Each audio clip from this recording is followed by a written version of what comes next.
I love empanadas, and I'm going to pair an empanada for you with a Carmenere.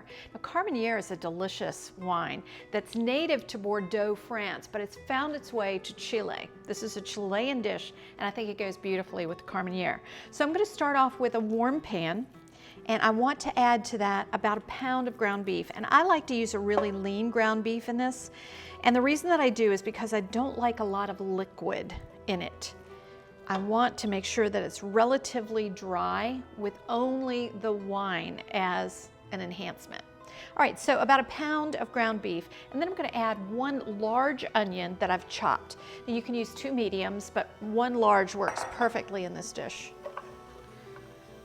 Now lots of empanadas are deep fried. This particular one is baked, and I love that it's baked because it's a little healthier for you than all of the deep fried items that we find all the time in markets. So let's just get that going. We want to start browning that beef, and I'm gonna make a delicious empanada dough that is just wonderful. It's made with buttermilk. Now you can make it with regular milk. Of course, you can also make it with whipping cream if you like, but buttermilk to me gives that little bit of tang that is just so indicative of a real Chilean empanada. Now, as I saute this, I also want to really bloom my spices.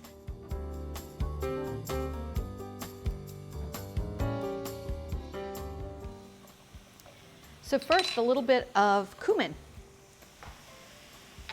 A little chili powder, and I like to use a dark chili powder, and you can use an ancho chili powder, which works really well in this as well.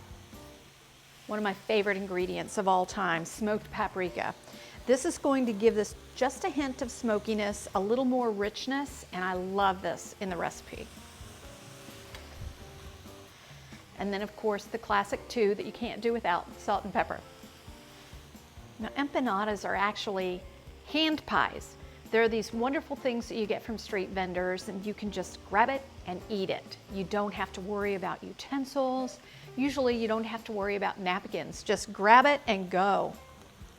Okay, as that onion begins to soften and most of that red is gone, I want to add a couple of ingredients. So a little bit of red wine. Now you can use a beef stock in this. I prefer red wine. About a 1/4 cup.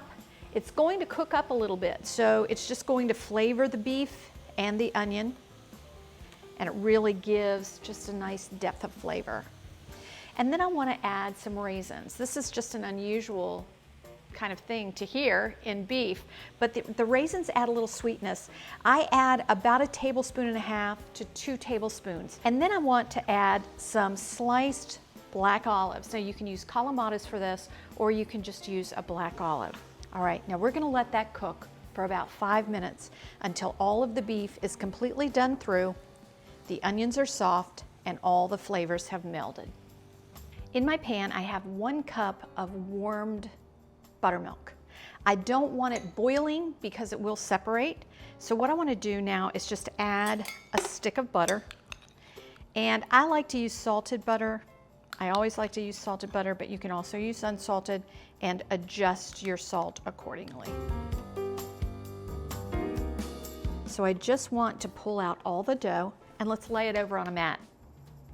I want to make about, 7-inch, maybe 8-inch round here. And then you just want to roll it. Now, if your dough is still sticky, throw just a little bit of flour down, but I like it just the way that it is right now. Don't worry if you don't get it exactly round, it's not going to hurt it. And if you get a hole in it, just press it together and patch it up.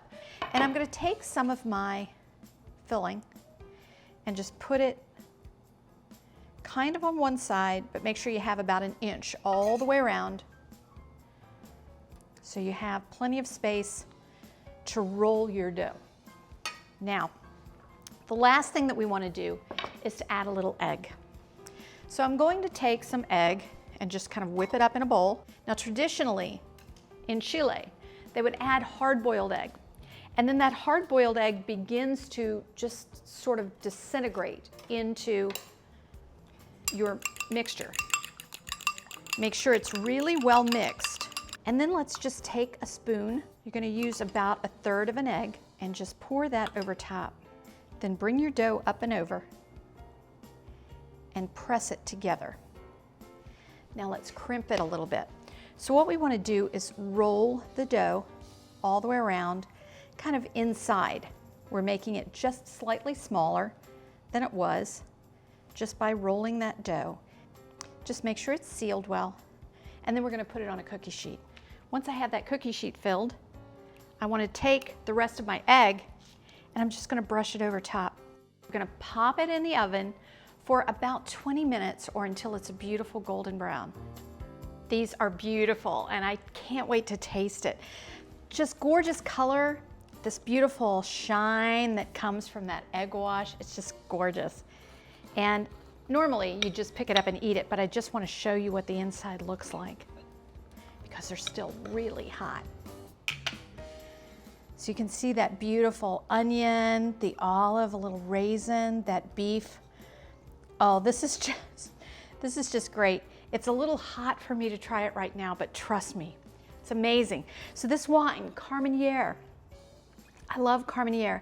It has this gorgeous purplishness about it, and far more purple than it is ruby or garnet. It's just a gorgeous thick-skinned grape that grows so well up in the northern Shenandoah Valley. Just beautiful. This wine will give you amazing hints of dark berry fruit and just, oh, it's just luscious. And with this food, they pair so well. Again, it's a Bordeaux lost grape that was found in Chile. This Chilean empanada